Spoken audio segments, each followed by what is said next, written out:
I'm very honored that so many people came to listen, and thank you for interest to my country.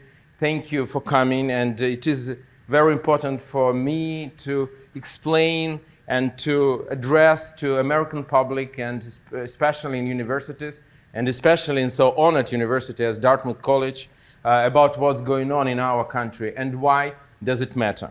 But you know, I wanted to start from another thing, but and you see the name of my presentation, Live Free or Die. By the way, as I know, New Hampshire knows these words very good, and I think that's really what we will be speaking about now.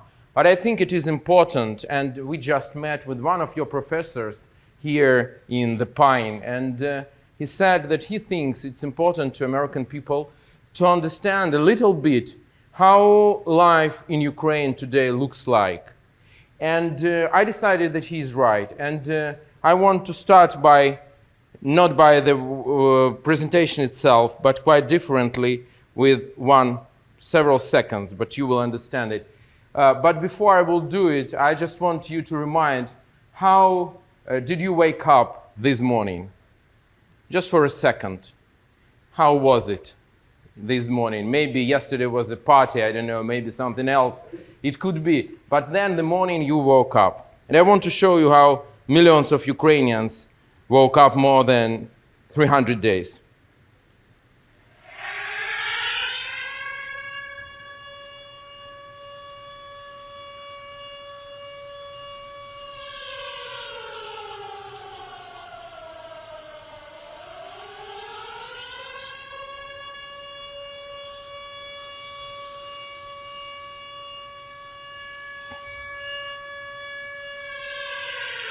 I think it's clear, it's an air raid signal attack, and every day for more than 300 days, millions of people, including two of my kids who are now in Odessa together with my wife, they are waking up like this. And I think that's important to remember and to understand that what's going there, it's not like Chamberlain said many years ago in 1930s, he said, you know, that's a quarrel in faraway country between people of whom we don't know anything. That's not. I believe this is a crucial moment in the history of the first half of 21st century, because this is, and I want to ask you to go to the next our slide. This is the war of the free world against dictatorship. And that's why this is so important, what's going on in Ukraine. And from that will influence many things for years and decades ahead, and also things which are directly connected with the United States and how do you live. And you know, like Chamberlain, he said these words, and after this London was waking up with this sound for many years, because at some moment they just underestimated the danger. And it looks for me that sometimes this danger, which is now coming from a dictatorship against the free world, is also underestimated. It's not only about Russia and Ukraine. The picture is much wider. But it happened that now the point, the crucial moment, the place in the world where it's happening and where the future for next decades will be decided is Ukraine. And I have good news for you, like it is said here. The free world is winning.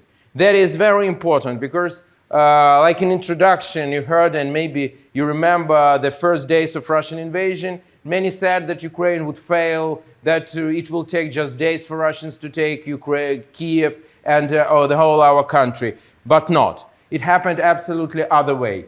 And I want us to make lessons from what had happened, and that's about we will speak today. Please go next slide. So, the question is, why in Ukraine?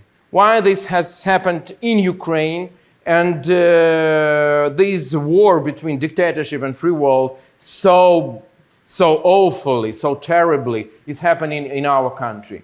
It's all about money and power, nothing new. Because Ukraine is a very important country from many points of view. But for years it was like Ukraine was overshadowed by Russia, and many people thought that Ukraine is part of Russia, or Ukraine is something between Poland and Russia. And what is this country? Many people just couldn't answer the question. Where on the map is Ukraine? But Ukraine is the largest agro-industrial country in the world. You should know that together, Ukraine and the United States, we make from 30 to 60% of world agro-export. Today, the food is a vital, absolutely, like yesterday and will be tomorrow. And Ukraine is a vital part of food security. The largest airplane in the world was built in Ukraine, not in the United States, with all respect, but in our country. Technologies for production of supersonic plane engines, the largest transit capacity in Europe. Controlling Ukraine, you control the Black Sea. And the Black Sea is vital. You can take it from history, that from the times of ancient Greeks, Black Sea was the origin, it was a breadbasket of the civilized world. And now it's happening again. When Putin stopped and closed the Black Sea by his threats, and there was no Ukrainian maritime agricultural export for, it was like 5 months, but this time was enough to increase the world food prices significantly. They raised, they peaked, and millions of people in the world suffered from this. In some places, like in the United States, they just felt inflation. They just saw the prices in supermarket. But in some places, like in Somalia or Eritrea or other places, people were starving, and some of them starving to death because of the food prices peaking, because of closing of the Black Sea. That's how it's important. The most developed IT industry in Europe. Ukraine is the source of IT specialists for the whole world, many of them working at outsource for American companies, but it is essential. And the strongest army on the European continent. And I should add, also Ukraine is almost 40 million people. And that is absolutely important for dictatorships. Because dictatorships, they have their own fuel. And the fuel of dictatorships are people. And that is something very, very unhuman. That is something very disturbing. But that's how it works. I just want to give you a small part of Russian Empire history. Russian Empire, the Russian Federation is still Russian Empire. It's just a new Russian Empire. Then Soviet Union, it was Russian Empire 2.0. Now it's Russian Federation. It's Russian Empire 3.0. And we will take last 20 years. In 2000, Russia finally suppressed Chechnya, which is a small, tiny part of North Caucasus. To do it, that was a small nation, 1 million population, and Russia killed 200,000 of them to suppress them. 20%, 1 from 5, were killed by Russians just to suppress this territory. But after they did it, now in 20 years, at that time, unborn Chechen boys now are fighting in Ukraine against Ukraine. Then Russia in 2008, they occupied parts of Georgia, which is not a big country, also in North Caucasus region. And now they took parts of this, Abkhazia and South Ossetia. And now boys from Abkhazia and South Ossetia, young men like you, are fighting in Ukraine, are dying in Ukraine, are killing Ukrainians. In 2014, Russia occupied Crimea and part of eastern Ukraine. And now they're taking people, young men like you, to fight against their own compatriots. And that's why they needed Ukraine, because this is 40 million people and many men, which should, in their idea, who should be taken to Russian army to attack Estonia, Latvia, Lithuania, Poland, Romania, to finish with Georgia, and so on. That's how it works. That is the reality. That's why the name of this lecture is Live Free or Die. New Hampshire was very wise, taking this as a motto, because that is absolute reality. If you are giving up your freedom, one day you will be taking your life. You or your children or your grandchildren. That's how it works. And that we should remember. Let's go ahead. So what is the lesson for the free world when we have such big threats? it's a really big threat what's going on. It's not only between Russia and Ukraine, it's in other parts of the planet. Many dictatorships, they're watching what's going on in Ukraine, what will be after, and they will make their decisions to attack or not to attack, to move ahead or not to move ahead. And the lessons of free world, I think there are three. It's dominating values, dominating the economy, and dominating the military potential. And that the third thing is also important. I know that, I was parliamentary PACE, which was said several times that I work in PACE. Maybe you don't know what is it. It's Parliamentary Assembly of the Council of Europe, which is situated in Strasbourg in France. And it was very interesting. I came to France for our session, and there was a public event, not a public, like a rally, on the streets. People coming to the streets were young people like you with the slogans, demilitarize France. That France should be denuclearized, demilitarized, and so on. It sounds very good. If you don't want to have a war, don't have an army. The problem is that you can have no army, but Russia or other countries, they have. And they will definitely use it, that you don't have army, and they have. So, yes, with this idea, you will live very happily, but not long.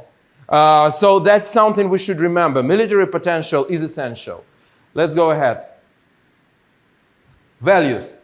They're clear. I will tell you nothing new. What are the values of the free world? Democracy and freedom, rule of law, human rights, market economy. That are the values which really make free world the free world, and which make life in free world like it is. Why the free world is prosperous? Why free world has such great opportunities? Because of these values. Let's go ahead. And these values, they are also very practical. It's not just words. I just want to show you the Russian army and Ukrainian army. It's a small picture. And that is not the worst picture of Russian army. So military budget of Russian army is more than $60 billion. During the last 20 years, Putin spent to Russian army more than $1,000 billion. $1,000 billion. And now in Russia, people are raising money to buy warm socks for their soldiers, which are mobilized and sent to Ukraine, because they don't have it. Because majority of this money is just stolen. These money are in yachts of Russian oligarchs. These money are in palaces of Putin. These money are everywhere, I don't know, in some casino, in some mansions in the United States, in some mansions in Florida, in California, but not in Russian army, fortunately for us this time. But that's how values work. Why it is important? Because only when you have democracy, when you have a rule of law, you can stop things like this. And Ukrainian army, with it, just for your understanding, in 20 years they said more than $1,000 billion. Ukrainian army, we spent on our army during the last 20 years near $50 billion, in 20 times less. But our army is is better equipped today than Russian army. Let's go ahead. Economy. That is also very important, I think. We are saying the world is open, and free trade is important, and that is important. But when I hear a lot about green energy, and I personally, I want to see the world being very environmental friendly. I want to see development of green energy. That is really important, climate change and other things.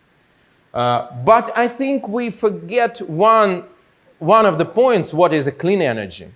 I believe that clean energy is energy from clean countries. I mean clean countries with a clean government, with the same values. Because when Europe, we have an example, when Europe became dependent from Russian gas and oil, the result today is quite difficult.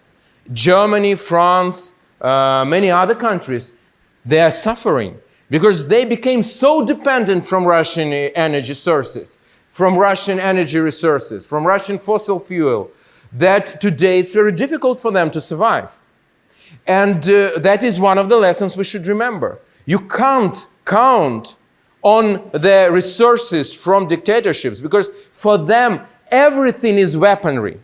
They weaponizing everything. Food, they're weaponizing food. Fossil fuel, they're weaponizing energy. They're weaponizing everything. So in their head, they will use this against you sooner or later.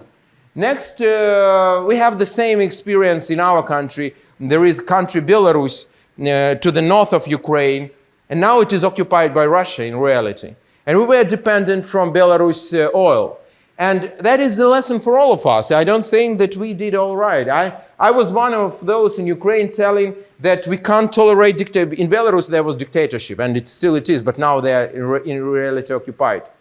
And I was telling for years in my country that we shouldn't count on this country, we shouldn't count on this dictatorship, we should fight with this.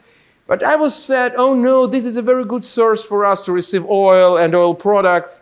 And okay, this is dictatorship there, but really they don't intervene to our affairs, so let us be blind. And we were. And when the war started, the same moment the flow of oil and oil products from Belarus was stopped. The same second. So you can't rely on this. One more is United States of America and China. Their dependence from factories, from production and manufacturing, it can't be like everything is produced there. Because one day, you will just not receive it. And that's why I think free world should be self-sufficient. And that's, fortunately, it's a big, free world is big. And fortunately, and I believe in this, free world will expand. And I hope there will be a day when we will stay, maybe in some number of years, maybe here in Dартмут, you will become, I saw these beautiful books you have, 1978, you will have a book 2026, and you will be in this book with your pictures, but you will come here and we will speak about free China, free Russia. That is possible. That is, I believe, the future of the world. But for the moment, it is not the case. And we should remember this. Let's go ahead. Military potential.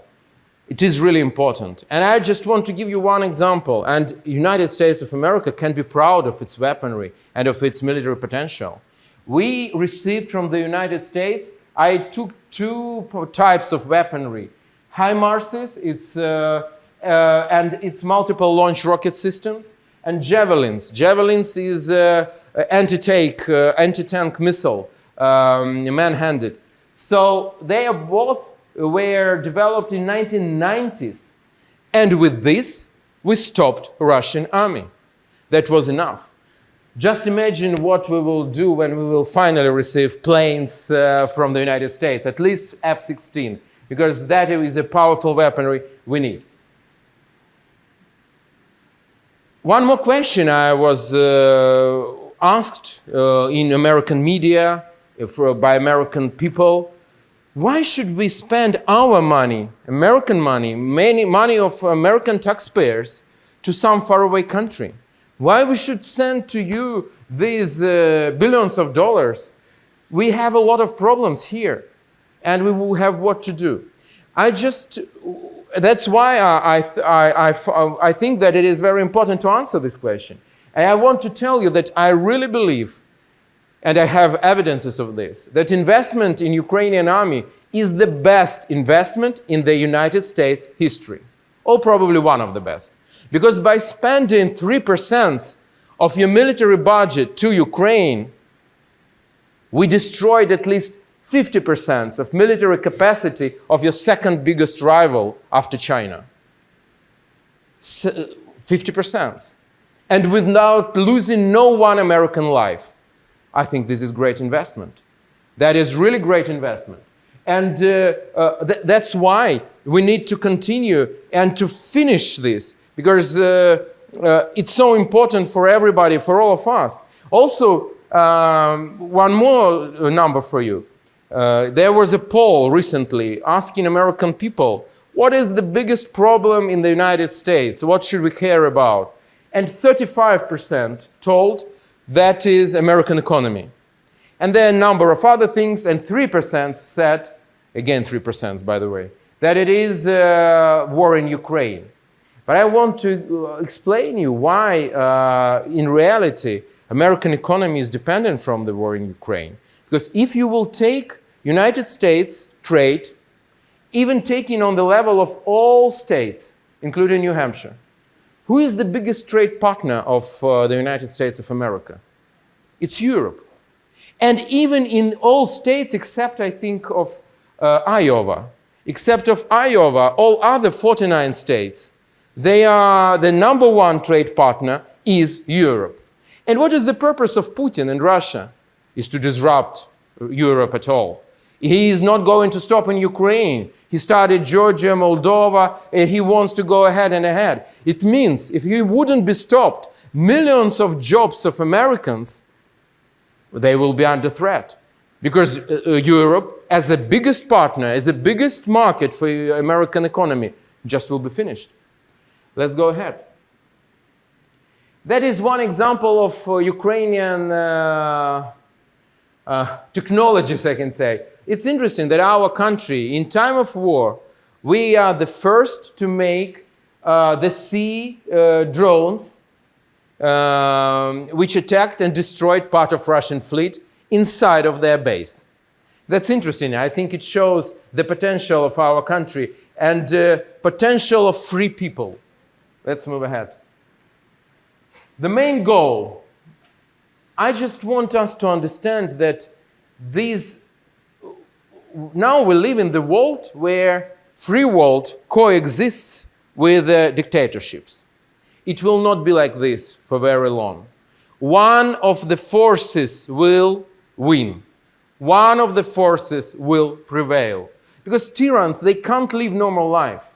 They can't live like democratic governments live. They understand that they cannot coexist with free countries because that is a permanent threat to them. So they will attack, as Russia showed in case of Ukraine, or many other possibilities are throughout the whole planet. And we should remember this, and we can't tolerate this. I made this parallel, like imagine cancer growing inside, not your, but somebody's body. Fortunately, this happens sometimes. And you can't live in one part of this body, I know, brain, can't say, I don't care about liver. It's impossible because everything is connected. And the whole body will die if the cancer will not be stopped. So the first step to living free, defeat Russia together. That will be a signal for the whole world that free world is stronger. That is a chance for millions of Russians themselves. Because just imagine this country, which is the most, the richest country in the world from the point of view of sources. They have everything. Everything from chemistry, you can imagine they have in the ground. But for your understanding, near 10% of Russians today in 21st century, they don't have toilets in their houses. So they need to go outside. 10%. Just imagine this. The country is so rich, the country is so big, but they can't even give to their people toilets. And they were robbing, when their army invaded Ukraine, they were robbing everything. Blenders, toilets. They were taking toilets from Ukrainian houses and flats to Russia. So it's absolutely unbelievable. So that's why the only way for Russians themselves to live normal life is to finally to become free country. Like, who benefited more from the denazification after Second World War than Germans themselves? Germany became one of the prosperous, wonderful countries respected in the world, but only after they came through denazification, when they stopped to be the cannon fodder for new crazy tyranny. This is a signal to China, because China is watching what will be in Taiwan. And Taiwan, you know, is the semiconductors and other things. The whole world is connected. Changes the view of most dictatorship about the weakness of the free world. And you know what I'm speaking about. Because after Afghanistan, Putin decided, oh, they're weak. We can go. because he felt that it's possible.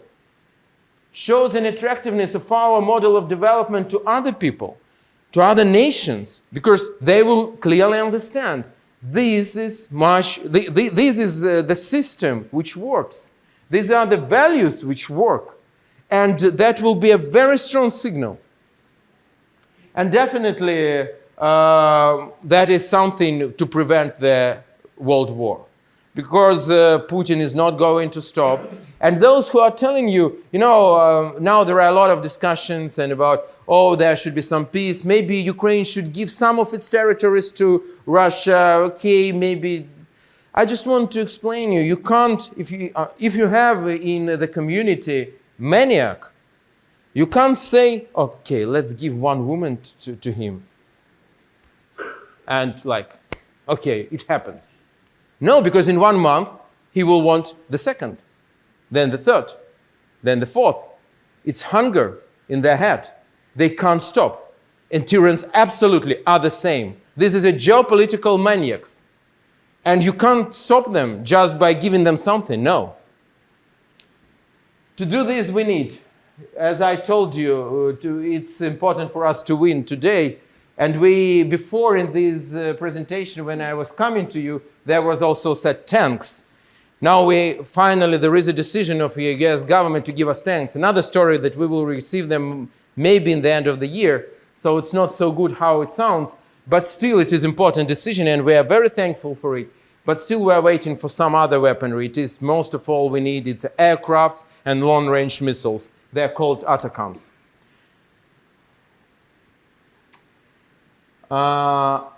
I just want to tell you also a little bit personal thing, and the story about Ukrainian resilience is really important. It's a big story, and the whole world is surprised that we stopped Russia and we will defeat Russia together with free world. I am absolutely sure about this. But part of this is, and why values matter, and what is the strength of free world? Strength of free world is our horizontal. Because Russia as a country, as a state, is vertical. There is empire, and there are all others somewhere down, and there is a chain. But we, United States of America, Ukraine, France, Germany today, other countries, we are horizontal. Because we are the source of the power. And that's why today in Ukraine, everybody are doing everything they can for our victory. That's why vertical can't defeat horizontal. That is also a very important lesson. And one of the examples that I have for this is the work of Gончаренко centers. The network, this is the biggest non-governmental educational cultural network in Ukraine. We started before invasion, long before, as educational cultural centers where children and adults were learning English language free of charge. We are learning cybersecurity, financial literacy, and other things. After February 24, we also became volunteer centers. And just this one, this is the self-propelled howitzer, which is called Gvozdika. Gvozdika, I don't know how to translate it into... It's a flower, yes, but what exactly type of flower it is. So, because in Soviet army, like Americans, you call your tanks by names of your generals. Abrams was general, and so on and so on. In Soviet army, it was time, they called the tanks, the howitzers, by name of flowers. It's interesting, but we have different types of flowers. They look like this, you should know. And by the way, it's interesting that Russians, they were saying, their propaganda was telling, when Russian army will enter Ukraine, Ukrainians will meet us with their flowers in their hands. So this is the flower we are meeting them with. And this self-propelled howitzer was bought by our centers. Once again, ordinary people like you, like your parents or neighbors, starting from small children, because they were coming for us with their 1 hryvnia, it's our national currency, 10 hryvnia, it's like a $50, to say we want to raise money for our army to stop our enemy. And with this, we bought these anti-drone rifles, many other things. That was done just by our network. And this is just a small, the very small part of the great volunteer work which Ukrainian people made. That's why the free world is stronger. Because everybody is fighting not for some emperor, but for him and herself.